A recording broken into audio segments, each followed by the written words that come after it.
Alone I wandered, cursed with loneliness, knowing such darkness in my soul as mortal man cannot fathom. That was the ultimate torment, that most terrible hunger, the calling of flesh to flesh, of soul to soul, unanswered.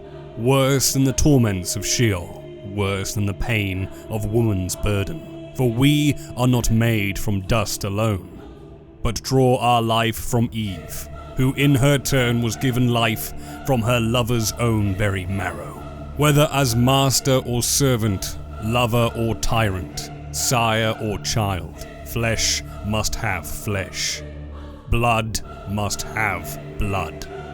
That is human destiny. And I cursed God 10 times over in those days, nay 1,000, for leaving me human enough to feel such a need, when all other trappings of human life had been stolen from me. The world of darkness, by its very nature, is a cryptic labyrinth of legends, myths, and origin stories which intersect, divulge half-truths, and spit lies into the corrupt political ecosystems which govern the setting. Elder vampires are fond of utilizing such histories to manipulate their own kind, to rein in their loyalties. Figures such as the Antediluvians are ripe for this special type of exploitation, seen as revenants to those who fight a war against the so-called ancients, and feeble fairy tales to those who wish to clinically control the present knights, and dissuade any rumors of supernatural doom. But then begs the question, how much of this universe's history is lost when such myths and tall tales are spun constantly to befit every turning century of vampiric propaganda? Much is spoken of the third generation, and many vampires are aware of the tale of Caine, but his progeny, the second generation, is often met with question marks. The very first vampires that spawned from Caine were hand-selected by the Dark Father, each bestowing unique qualities which we now see across the 13 vampire clans, having themselves selected their own children with great scrutiny to create the Antediluvians. Yet this second generation was bound to a fate bestowed upon them by the cursed blood that lingered within their cadavers. It is by a vampire's nature to turn on your kin. For the second generation, their fall marked one of the greatest turning points within the world of darkness, and it is a tragic tale which we will unravel tonight to better understand who these mysterious figures were and why their histories are often scarcely spoken of in the present night. But first, if you love grim tales from dark universes or want to learn more about the world of darkness, perhaps leave a like or even subscribe, as it helps the channel immensely. The second generation, the direct descendants of Caine, are a particularly murky topic of discussion. Some vampiric clans will spout that their own ancient progenitors were hand-selected by Caine himself, thus making them part of this generation. Even the numbers of the second generation are debated amongst Nodist scholars. The Book of Nod, the vampiric text which outlines the biblical origins of Cainites, states that there are 3: Enoch the Wise, Irad the Strong, and Zillah the Beautiful. Yet, in the Assize fragments, there is mention of 5, and further accounts supposedly written by the second generation themselves detailing the plight suffered by vampires after the biblical deluge. One can never be certain how many children Caine sired. Further complicating matters is the accounts from the Tal Mahera, an ancient death cult composed of various supernatural creatures, which believed that there were indeed 10 members of the second generation, including the Baali Azaniel. Further sources surmise that there were many within the second generation, which caused a great amount of controversy within the time, leading to great periods of suffering within the first city, which eventually led to the Great Flood. The most knowledge vampiric histories have to offer upon the second generation circulate the 3 main figures from the Book of Nod.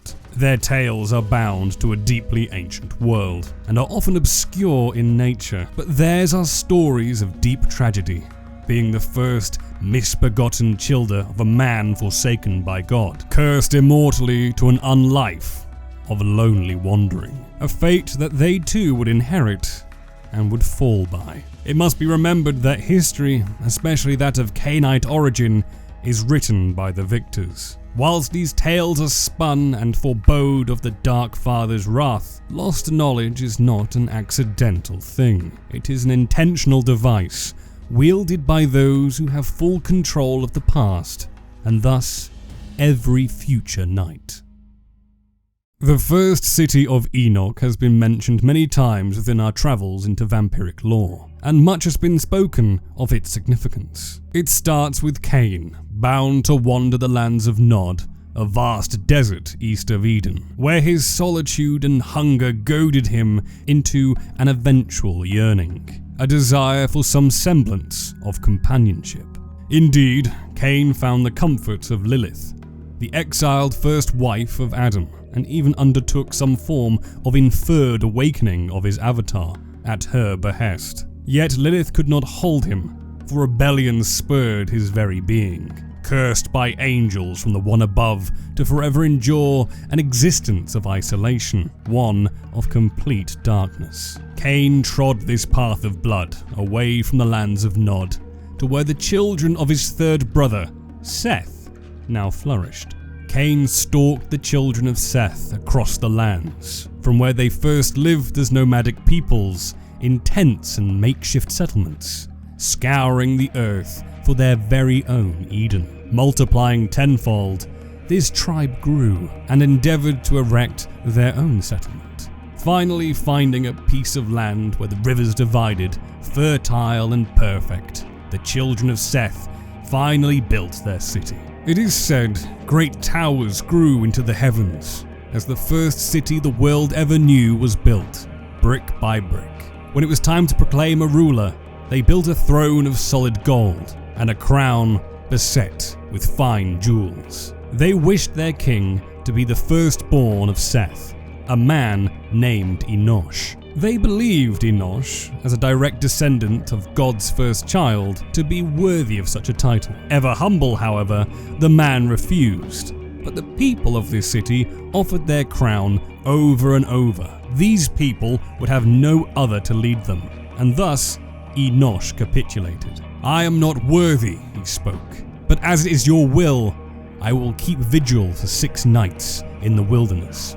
I will seek God's counsel. If it is his will that I rule over you, then let him give me a sign. And on the 7th day I will become your king. And if it is not, then I will return to the city and choose one who is truly worthy, and the crown shall be his. Thus shall God's will be done." Cain, in all his power, oversaw the humble man make his decree. As the king-to-be fasted and cleansed himself of the wilderness, the Dark Father grew ever impatient. His desire for a child grew more ravenous, overtaking his desire for crimson sustenance. With his vampiric disciplines, he gave Enosh visions, insights into the Dark Father's existence. His truth was imparted upon Enosh, so much so that the man could not divert his mind or soul elsewhere. It was there that Cain claimed him, speaking, "Favored son of Adam, favored child of God, you are mine now, and the balm to my loneliness. In blood you were made, and in blood I now claim you. Let your veins be emptied of the life that God provided, and filled with the power that God has granted unto me. Let your soul be emptied of its false humility, and your spirit filled with the night's own strength. Let your flesh deny its earthly father, for you are mine now, body, blood, and soul, and none shall take you from me." And thus the Dark Father sired Enosh, and the man whom was to rule became the child of Cain. Upon his descent into vampirism, Cain anointed him with a new name, Enoch. When they returned to the city, Enoch placed the crown upon the Dark Father's head and proclaimed to the city that his sire would be the first and only king. To those mortals, those Cain of the first city, they feared what they saw in Cain. He bore the mark of God upon him, and a meager portion of his power displayed to the masses was enough to have them surrender before him. He surpassed the very image of God in that place. Many even prayed to him, and the one above saw all. and as it was their own free will, he did not intervene. It was Caine who then named his city, aptly, after his first child, Enoch. As Caine's advisor, Enoch sired children of his own, with 4 potential Antediluvians brought into the embrace. The siring of these vampires within the timeline of vampiric history is often obscure. Traditionally, it is believed the Antediluvians were sired within Enoch, before the flood. The second generation themselves, however, writing through the Essenes fragments, state that these are the children of Noah, sired after the floods destroyed the first city. These Antediluvians are hypothesized to be Arikel of the Toreador, Malkav of the Malkavians, Sorlot of the Salubri, and Ventru of the Ventru.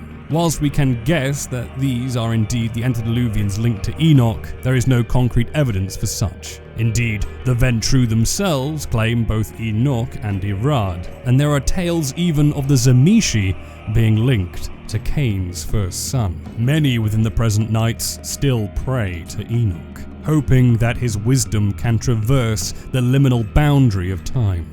Whilst most would see this as a fruitless affair, one can never be too sure whether the myths of old hold any weight to the idea that these ancient beings are truly deceased. Within Beckett's Jihad diary, a scenario awaits those whom seek out an ancient sarcophagus within Abu Minkar in Egypt. Upon the stone lid are written hieroglyphs, which predate those of ancient Egyptian origin. Upon it is the name Enosh. There are various scenarios which forebode what lays inside the casket. Some tell that there is nothing but ash. Others present the antediluvian Sutek, rising from the grave. The 2 most poignant for our tale tonight uncover a dark secret within. The tale of the first son of Caine, rising from eons of slumber, awakening to the present. If the vampiric scholar Beckett were to open the sarcophagus and awaken what lies within, Enoch greets the gangrel and is oddly calm. He will speak to Beckett of his history, that thousands of years ago, deep within the legacy of Cainites, he poured every drop of his corruption into a malevolent being, perhaps the most feared of all Antediluvians, the eldest of Clan Zamishi. There he reveals that the Antediluvian is his own child, containing within his fetid corpse 2 beasts. The more he speaks with Beckett, however, the more the Ancient One reveals about the great game that interlocks every vampire through the ties of blood. The Jihad itself, the eternal struggle of which all vampires suffer, with them compelled to serve their elders in a horrific, never-ending cycle, is all but a ruse. The vampires of recent ages utilize it to exert some semblance of power, despite their shortcomings, to display true vampiric prowess, due to their lesser potency than that of their ancient forebears. It is a construct of power,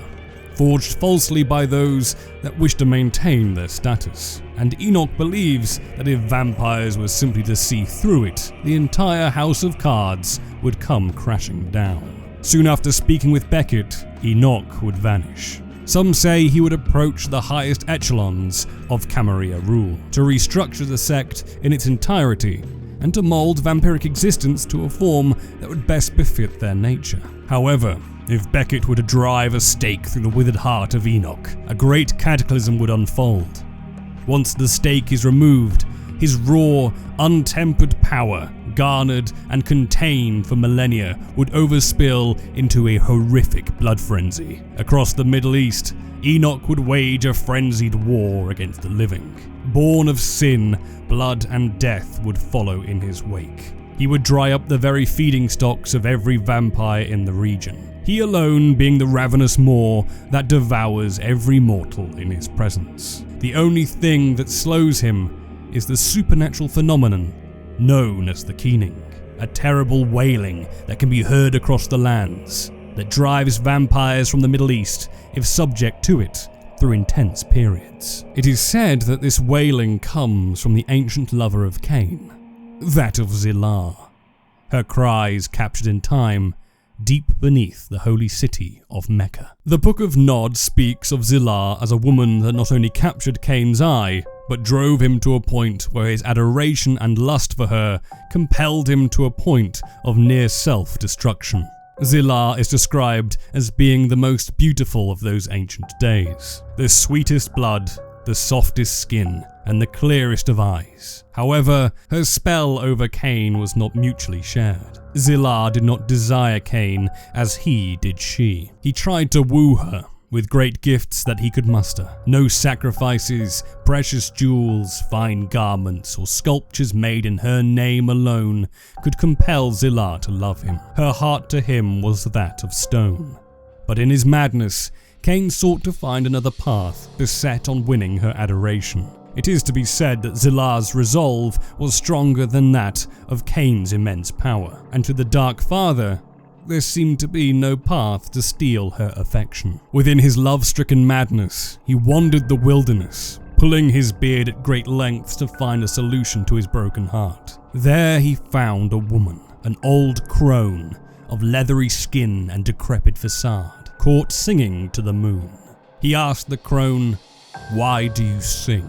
And she replied in an almost mirrored fashion, mimicking the very hurt that Caine felt. "Because I yearn for what I do not have," spoke the crone. And there Caine understood that this woman may be the answer to his pleas. He asked her for guidance, and the woman was all too willing to accept. She asked Caine to drink her blood, and for that night satiate himself on her essence. Then the Dark Father was commanded to return on the second night, to learn more about the wisdom of the moon.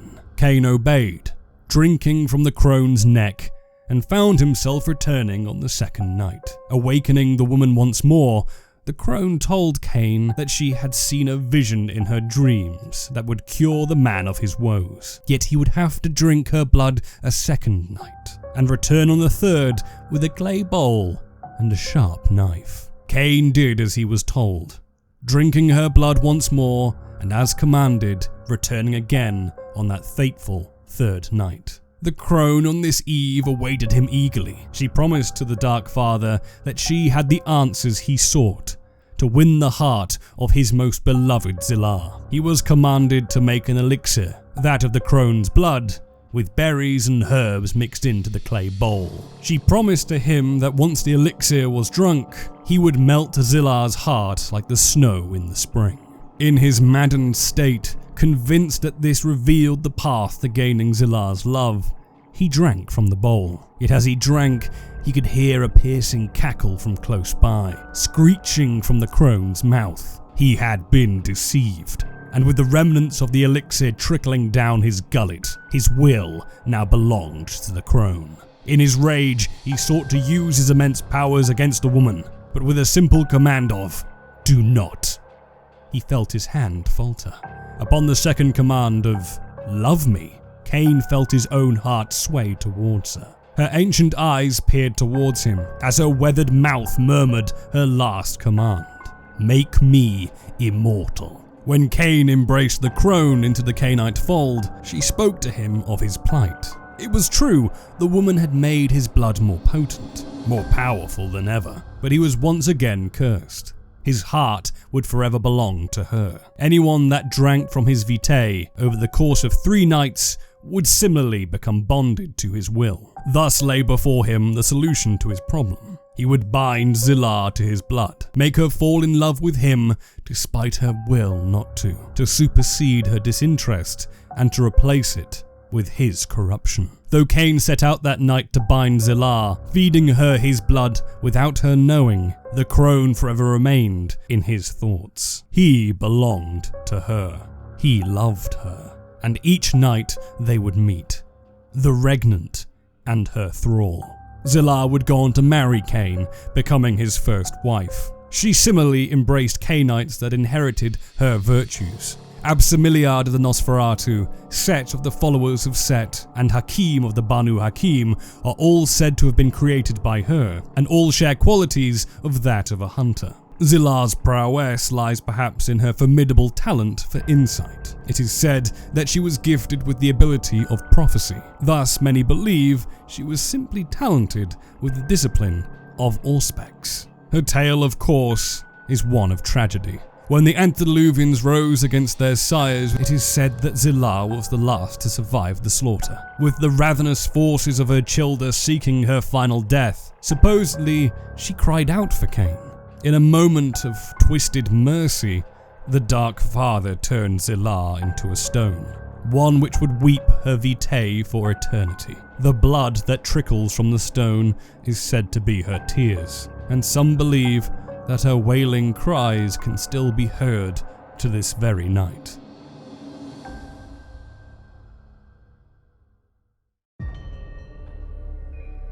Enoch was the advisor, Zillah the wife, and Irad, he was the general. Known in his day as being the most vicious warmonger known to the ancient world, it is said that he led great armies in his age, and was renowned as somewhat of a butcherer. In victory, bloodshed did follow, and such violence and tyranny that grew deep within Irad's soul drew the eye of Caine. It is said, within the Book of Nod, that Enoch desired siblings. Zillah, of course, was the second, and Irad was chosen as the third of Caine's children, to lead the Dark Father's armies and to crush any rebellion that threatened his immortal seat of power. After being embraced by the Dark Father, it is said that Irad held the title of general for many centuries. Through the flames of war, his foes feared his wrathful edge. With each battle, he was known for slaking his thirst on his enemies, devouring armies after every victory.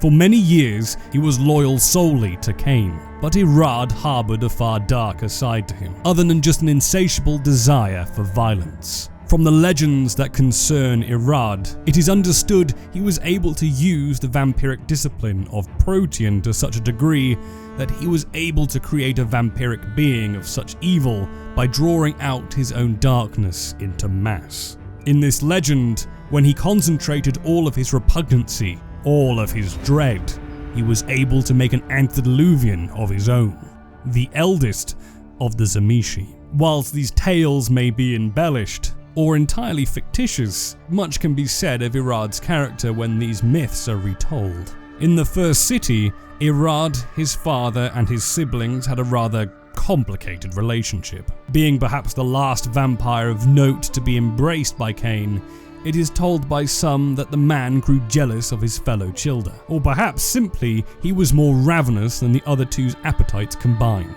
He craved far more blood than his siblings, and Caine himself often dismissed Irad as a common brute, an aimless and unthinking killer. He harbored a great violent streak, but Irad was more than just a thug. When he caught wind of the third generation after the rains swept away the first city, seeking to rise up over the second, he saw an opportunity to supplant the power structure itself, and to demand a greater yield of power and blood for his perpetual uprising.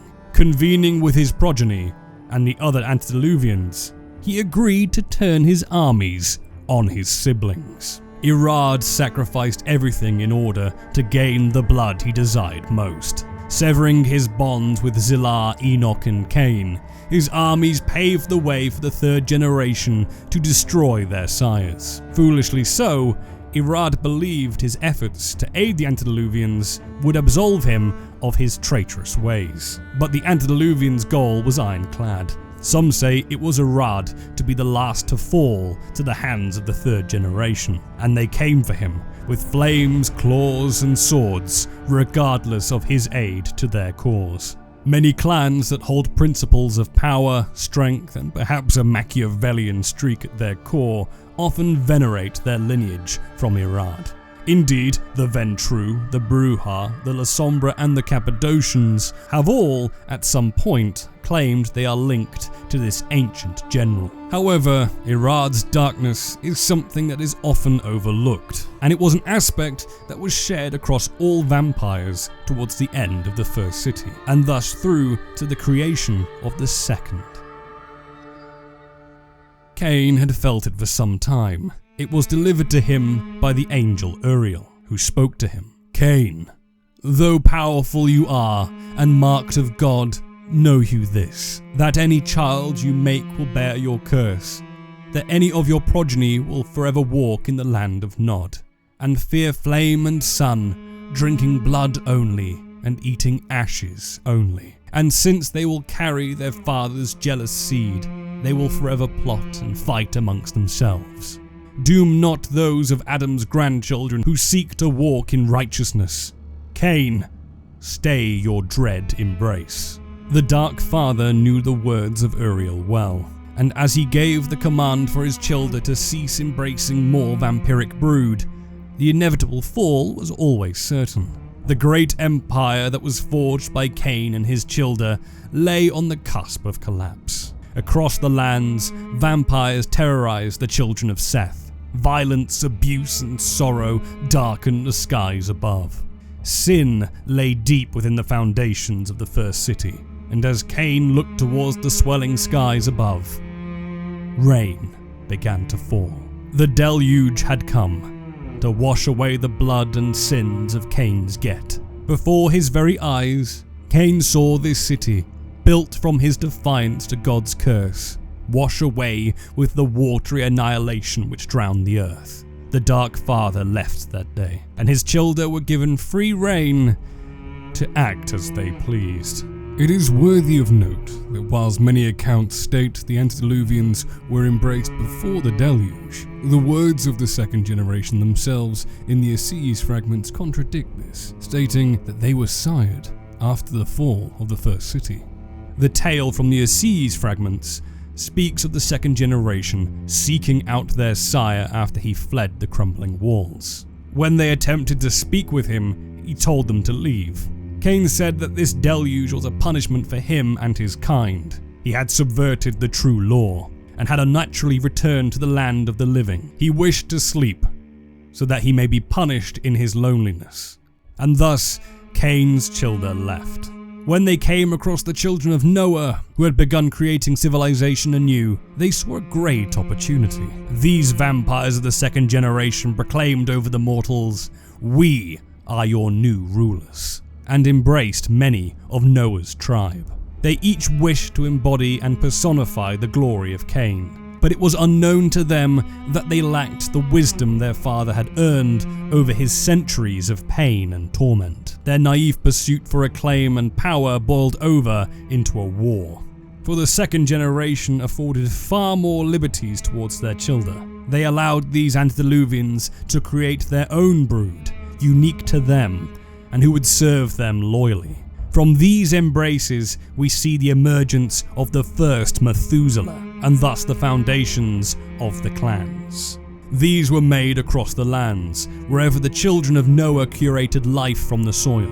Before long, the Antediluvians had grown, not particularly in personal vampiric power, but in sheer mass of followers. With fire, sword, stakes, and claws, they made violent battle. It did not take long for the Antediluvians to crush their sires. Both sides rallied mortals to fly banners for their cause. Many cried out praises for their vampiric overlords as they charged into the bloodbath. Yet, as the war's balance tipped towards the side of the third generation, the second knew what befell them. They were hunted individually, one by one, to the amassed powers of the third generation. When all were slain, those of the third gathered to create a new settlement.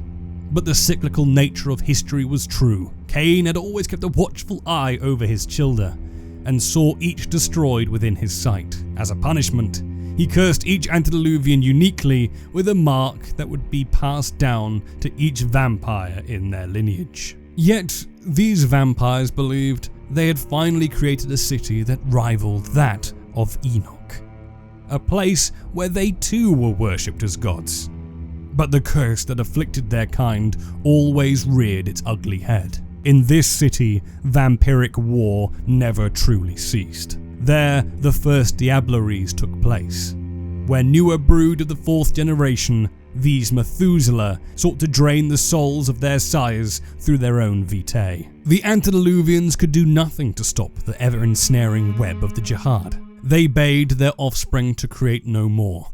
But now, hypocrisy had fully taken root, and none listened to their decrees. Vampires spread across the lands, siring many and overpopulating civilizations with their blood-sucking spawn, and that second city fell to ruin just as the first did. What remains of the second generation now is left to the annals of Cainite history, myth or no.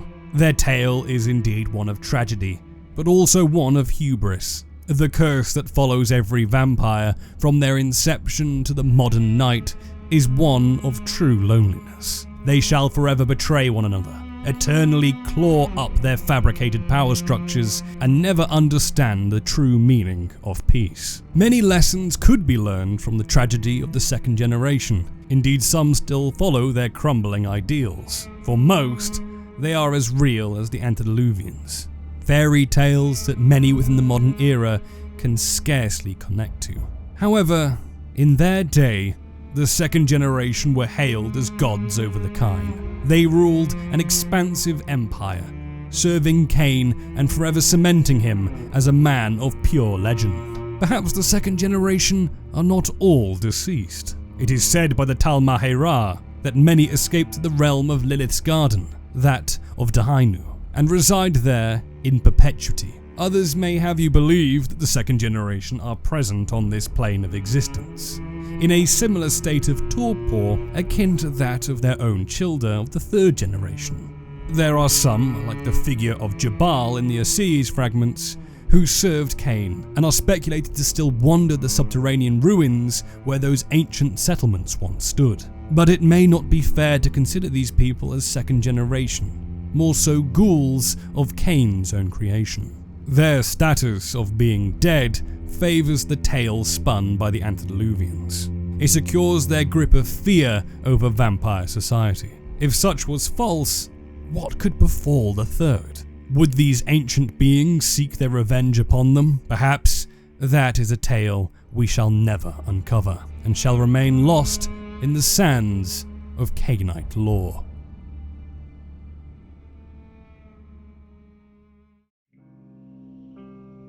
Again, apologies for the amount of time this video took to make. It's been a busy year for me with my job, and YouTube has become something that I do now as a hobby, when I can spare the time from the old wage grind. That being said, I have to thank all of you for all the support you've given me over the last few months between videos. It was an absolute pleasure featuring on Hunter the Parenting, and seeing your feedback in the comments and on the channel really warmed my heart. Going forwards, I'm going to try out some new formats, like shorts, to break up the time between these longer installments.